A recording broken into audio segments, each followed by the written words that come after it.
Welcome to a new daily top Askreddit video. Today's topic. What's a quote that permanently changed the way you look at things?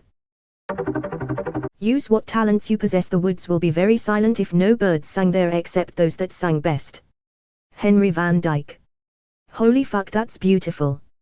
Wait, but aren't all birds talented? Have you ever met that idiot burp at 8 a.m? There's a Buddhist quote, don't believe everything you think. Very much related to mindfulness and the idea that you are not what you think. Sometimes we have bad thoughts that we only think because we physically feel bad.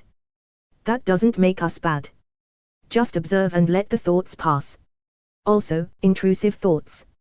Thoughts you have literally because sometimes your brain will run simulations on what not to do.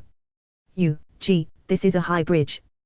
Your brain, yeah, better not throw yourself off it. You would die. Edit, yes. Call of the Void is this particular aspect of intrusive thoughts, but it was just my example. Intrusive thoughts can manifest in many different ways though. Social anxiety, suicidal thoughts, etc. are normal in most people. If they make you constantly uncomfortable and / or you feel you might harm yourself or others, please seek out the help of qualified professionals.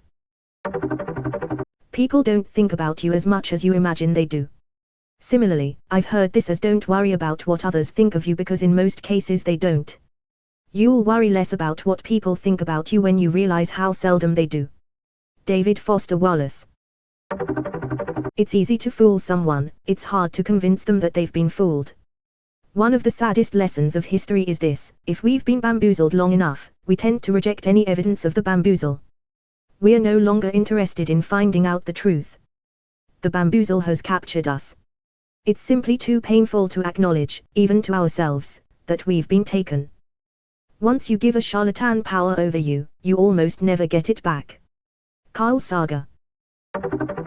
A ship in harbor is safe, but that is not what ships are built for. John Shedd. My best mate's favorite quote was smooth seas never made a skilled sailor. A knight in shiny armor had never had his metal tested. Pearl Harbor. In a fucked up world like this one, those ships were built for more. The first draft is just you telling yourself the story. Terry Pratchett. I'm not sure why this quote struck me so hard, but it completely changed the way I approach writing. Just get your ideas down in run-on sentences and asides to yourself and loads of at parts you haven't figured out yet.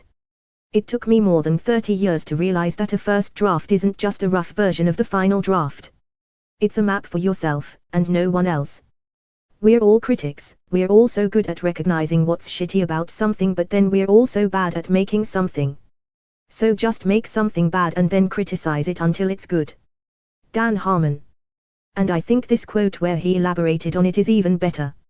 My best advice about writer's block is, the reason you're having a hard time writing is because of a conflict between the goal of writing well and the fear of writing badly. By default, our instinct is to conquer the fear, but our feelings are much less within our control than the goals we set, and since it's the conflict between the two forces blocking you, if you simply change your goal from writing well to writing badly, you will be a veritable fucking fountain of material, because guess what, man, we don't like to admit it, because we're raised to think lack of confidence is synonymous with paralysis, but, let's just be honest with ourselves and each other, we can only hope to be good writers. We can only ever hope and wish that will ever happen. That's a bird in the bush. The one in the hand is, we suck. We are terrified we suck, and that terror is oppressive and pervasive because we can very well see the possibility that we suck. We are well acquainted with it. We know how we suck like the backs of our shitty, untalented hands. We could write a fucking book on how bad a book would be if we just wrote one instead of sitting at a desk scratching our dumb heads trying to figure out how, by some miracle, the next thing we type is going to be brilliant. It isn't going to be brilliant. You stink. Prove it. It will go faster. And then, after you write something incredibly shitty in about 6 hours, it's no problem making it better in passes, because in addition to being absolutely untalented, you are also a mean, petty critic. You know how you suck and you know how everything sucks, and when you see something that sucks, you know exactly how to fix it, because you're an asshole. So that is my advice about getting unblocked. Switch from team I will one day write something good to team I have no choice but to write a piece of shit and then take off your bad writer hat and replace it with a petty critic hat and go to town on that poor hack's draft, and that's your second draft. 15 drafts later, or whenever someone paying you starts yelling at you, who knows, maybe the piece of shit will be good enough, or maybe everyone in the world will turn out to be so hopelessly stupid that they think bad things are good, and in any case, you get to spend so much less time at a keyboard and so much more at a bar where you really belong, because medicine, because childhood trauma, because the Supreme Court didn't make abortion an option until your unwanted ass was in its third trimester. Happy hunting and pecking. My favorite Terry Pratchett quote is, "Build a man a fire, and he'll be warm for a day. Set a man on fire, and he'll be warm for the rest of his life." Resentment is like taking poison and waiting for the other person to die. When seeking revenge, dig 2 graves. Confucius. Damn. Confucius was a gangster. I'ma kill you and the person you love the most. Got it? Dear Abby's response to a writer thinking of going back to school but worried that she will be 40 by the time she got her degree. How old will you be in 4 years if you don't get your degree? You are going to be 40 anyway, with or without your degree. It reminded me that letting age stop me from my plans was just silly. Also, working at a community college and seeing so many people going back to school in their 30s, 40s, 50s and thriving, the quote really spoke to me. I went back to school in my late 2020s, gonna graduate after turning 33 this year, and I am super jazzed to have gained all these new skills. Edit. Thank you everyone for the support and real wishes. Always remember that it's never too late to pick up new skills. Courage doesn't always roar. Sometimes it is a quiet voice at the end of the day saying, "I will try again tomorrow." Marian Radmacher. I came across this a long time ago, at a point in life that I really needed this lesson. It's okay if I feel sad and resigned, if my depression beat me for today and I wasn't able to function. I didn't fail, I'm not weak, I will try again tomorrow. Courage is not the towering oak that sees storms come and go. It is the fragile flower that blossoms in the snow. Sounds like something Uncle Ira would say. When I became a man, I put away childish things, including the fear of childishness and the desire to be very grown up. C.S. Lewis. Since it is so likely that children will meet cruel enemies, let them at least have heard of brave knights and heroic courage. Otherwise you are making their destiny not brighter but darker. C.S. Lewis.